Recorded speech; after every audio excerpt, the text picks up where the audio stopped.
सभी कन्या राशि के दोस्तों, आपका हार्दिक अभिनंदन, स्वागत। आज आपको जानकारी देंगे कि किस प्रकार से ग्रहों का ट्रांजिट आपके लिए सहयोग करेगा मार्च 2025 में कन्या राशि के लिए। कन्या जिसके स्वामी ग्रह बुध होते हैं। बुध जो कि बड़े ही चंचल और तीव्र डिसीजन लेना और बुद्धिमान ग्रह हैं। बुध आपके लिए आपकी राशि के स्वामी होकर नीच अवस्था में पूरे महीने ट्रांजिट करेंगे। आप देख सकते हैं जहाँ पर 12 नंबर लिखा है इस कुंडली में, वहाँ पर बुध विराजमान है, और जहाँ 6 नंबर लिखा है वो आपकी राशि है, जिसको फर्स्ट हाउस कहा जाता है, यानी कि मान सम्मान और व्यक्तित्व का घर। अब बुध नीच अवस्था में तो है, पर बुध ने एक नीच भंग राजयोग भी बनाया है, और ये राजयोग बुध ने जो बनाया वो शुक्र ग्रह के द्वारा बना है। मतलब शुक्र ने निर्मित किया बुध के लिए। वो ऐसे किया कि जो शुक्र हैं वो मीन राशि में है 12 नंबर में, तो वो उच्च अवस्था में है और एक मालव्य महापुरुष राजयोग बना हुआ है। और ठीक उसी घर में बुध के आ जाने से नीचता भंग हो गई, क्योंकि बुध नीच थे। तो ये अच्छा होता है एक तरीके से, दाम्पत्य जीवन के दृष्टिकोण से तो ये योग अच्छा है। पहले 15 दिनों तक मान सम्मान पैसे के लिए भी ये योग बहुत अच्छा है। यानी कि इस महीने 2 राजयोग का एडवांटेज आपको मिलता हुआ नज़र आ रहा है, और इन राजयोगों की बदौलत आपको अच्छा खासा मान सम्मान, यश, वैभव, सामाजिक प्रतिष्ठा, ये सब चीज़ें आपकी बढ़ेंगी। इसमें किंतु परंतु नहीं है, इसमें दो मत नहीं है, ये मैं आपसे कहना चाहूँगा। दोस्तों, आपके लिए और बहुत सारे और अलग अलग पहलुओं पर भी विचार विमर्श करूँगा। उससे पहले आपसे आग्रह करूँगा, यदि आप हमारे YouTube चैनल पर नए हैं, आपने अब तक चैनल को सब्सक्राइब नहीं किया, तो आप ज़रूर करें, फॉलो करें, ताकि तुरंत सारी इन्फॉर्मेशन आप तक पहुँच सके और आप भी इन वीडियोज़ के माध्यम से अपने आगे आने वाले कल को संवार पाएँ। तो सबसे पहले नंबर पर बात करेंगे कैरियर की। कैरियर के घर में मंगल विराजमान है। आप देख सकते हैं यहाँ जो कुंडली लगी है उसमें जहाँ 3 नंबर लिखा है वहाँ आपको मंगल दिखाई दे रहे होंगे। इसके अलावा बुध का नीच भंग राजयोग है कैरियर के लॉर्ड, तो एक तरीके से एवरेज में ये आपके लिए अच्छा रहेगा और अनुकूल रहेगा, ये मैं आपसे कहना चाहता हूँ। अब यहाँ पर अगर आप इलेक्ट्रिकल इलेक्ट्रॉनिक्स से रिलेटेड काम करते हैं या इंजीनियरिंग की शाखा में हैं, तो थोड़े आपको चैलेंज ज़्यादा फेस करने पड़ सकते हैं, या इस फील्ड में कार्यरत लोगों को अपने सीनियर ऑफिशियल्स के साथ विशेष रूप से बना करके चलना होगा, ये मैं आपसे कहूँगा। अगर मैं बात करूँ आपके मान सम्मान व्यक्तित्व की, तो वो भी मुझे लगभग ठीक ही नज़र आ रहा है, उसमें भी कोई ऐसी चिंता वाली बात नहीं है। विषय आता है धन कैसा रहेगा। अब यहाँ मैं आपसे ये कहना चाहूँगा कि आपका धन भाव का स्वामी शुक्र है और आपके भाग्य स्थान का स्वामी शुक्र है। ये दोनों ही डिपार्टमेंट शुक्र के पास आ गए। शुक्र ने बोला कि भैया मैं उच्च का हूँ, 2 घर लेकर के उच्च हुआ हूँ, बहुत बढ़िया स्थिति में उच्च हुआ हूँ, तो मैं कह सकता हूँ कि आपके लिए ग्रह स्थिति काफ़ी अनुकूल रहेगी। अब परिवार से तो सपोर्ट मिलेगा ही, साथ में आर्थिक रूप से भी संपन्न हो जाओगे, क्योंकि ये सेकंड हाउस का लॉर्ड होकर के उच्च हुआ है, भाग्य का लॉर्ड होकर के उच्च हुआ है। तो आपको पारिवारिक सुख मिलेगा, आपको मित्र का सुख मिलेगा, आपको विद्या का सुख मिलेगा, आपको खाद्य पदार्थों की जो आपकी पूर्ति है वो होगी, आपको स्वर, संगीत, वाणी से लाभ प्राप्त होगा, आपकी कन्विंसिंग पावर बहुत अच्छी हो जाएगी, आपको लेखन कला से लाभ प्राप्त होगा, आप धन अच्छा खासा अर्जित करोगे।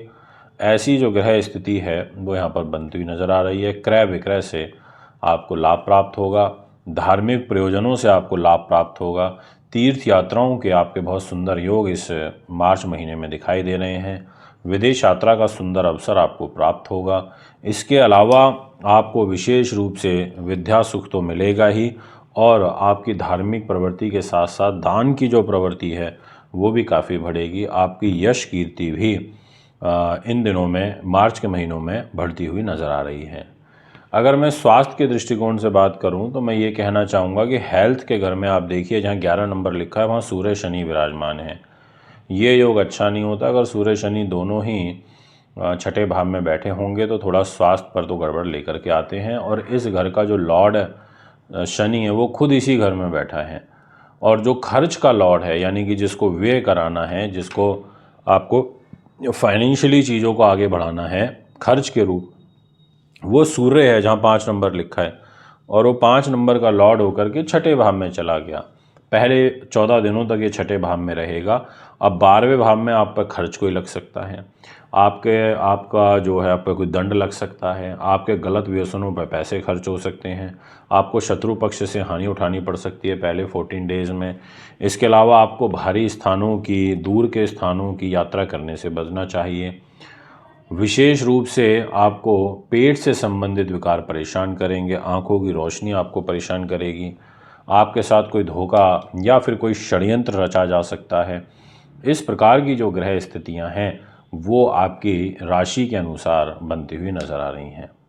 बात करना चाहूँगा आपसे दाम्पत्य जीवन की। तो जैसा मैंने वीडियो की शुरुआत में आपसे कहा था कि मैरिज लाइफ का जो दायित्व है वो है जुपिटर के पास। और जुपिटर के घर में यानी कि इस 12 नंबर में उच्च शुक्र बैठे हैं।